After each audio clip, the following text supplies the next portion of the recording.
Magdalena Solís was born in Mexico in the 1940s, in a life surrounded by poverty and hardship. As a teenager, she became involved in sex work, exploited by her own brother. She would later claim divine power, and become known as the High Priestess of Blood. Her story begins in the small town of Yerba Buena in the early 1960s. Two criminal brothers, Santos and Cayetano Hernandez, arrived and posed as prophets. They promised the poor villagers wealth and eternal life, if they followed a sacred ritual. They introduced a fake religion, blending ancient Aztec beliefs with their own lies.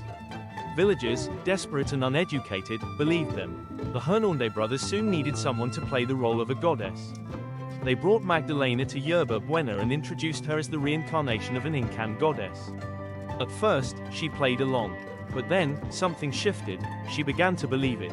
She claimed to have visions and declared that blood offerings were required to please the gods. From that point on, the cult took a darker, deadlier turn. Magdalena ordered human sacrifices. Villagers were tortured, mutilated, and killed, sometimes over several days. Victims' blood was collected and mixed with narcotics, which Magdalena and the others drank during rituals. She didn't just lead the rituals, she demanded total obedience. Anyone who doubted her divine status was marked for death. The killings were brutal and public, meant to instill fear and loyalty. The turning point came when a 14-year-old boy tried to flee the cult. He was caught, tortured, and killed. His brother escaped and alerted authorities. Police arrived in 1963 and raided the village.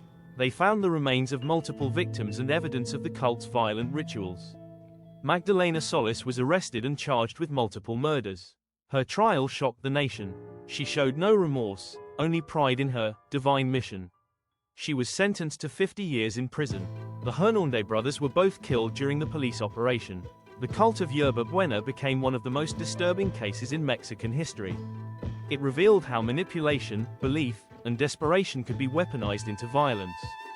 Magdalena Solís remains one of the few documented female cult leaders and serial killers.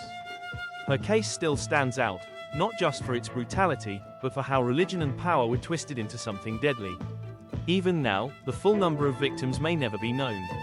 Locals believe more was sacrificed in secret. The town never fully recovered from the horrors uncovered that day.